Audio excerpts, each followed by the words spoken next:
Today at the president's big deal foreign policy, national security, civil liberties speech, an activist who has been a thorn in the side of two White Houses now, Medea Benjamin from Code Pink, she willed into existence that rarest of things in presidential speeches, an unscripted moment. So today, once again, today, these desperate people. I'm about to address it, ma'am, but you got to let me speak. I'm about to address it. Commander-in-Chief. Let me address it. Close Guantanamo today. Why don't you let me address it, ma'am? Those 86 prisoners. Why don't you sit down and I will tell you exactly what I'm going to do. President at first seemingly flustered by the interruption, sort of.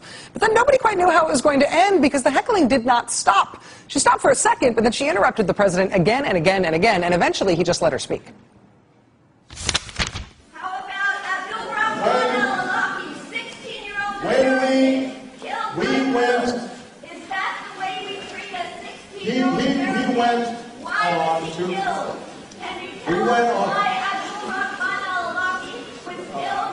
Can you tell Muslim people their lives are as precious as our lives?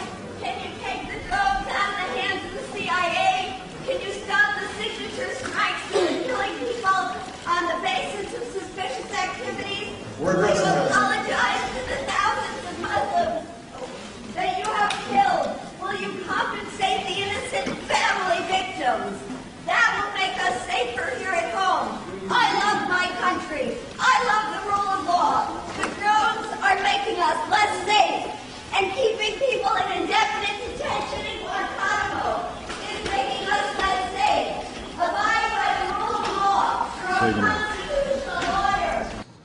All that while, this was the look on the president's face. Listening. Standing there listening at what is supposed to be his own speech. But the look of a maybe flustered president being heckled at extraordinary length we're addressing that, ma'am. eventually seemed to give way to something else. The voice of that woman is worth paying attention to. Obviously, I do not agree with much of what she said. And obviously she wasn't listening to me in much of what I said. But these are tough issues. And the suggestion that we can gloss over them is wrong. The activists at Code Pink and Medea Benjamin are not trying to make friends. They are out to be disruptive to those with whom they disagree. And the president today reacted in a way that was so surprising, in part, I think, because he thought he was saying something with which anti-war protesters would agree. Essentially, the moment there was, hey, stop interrupting me and you might like what you're hearing. At least some of it, you might like what you're hearing. More ahead.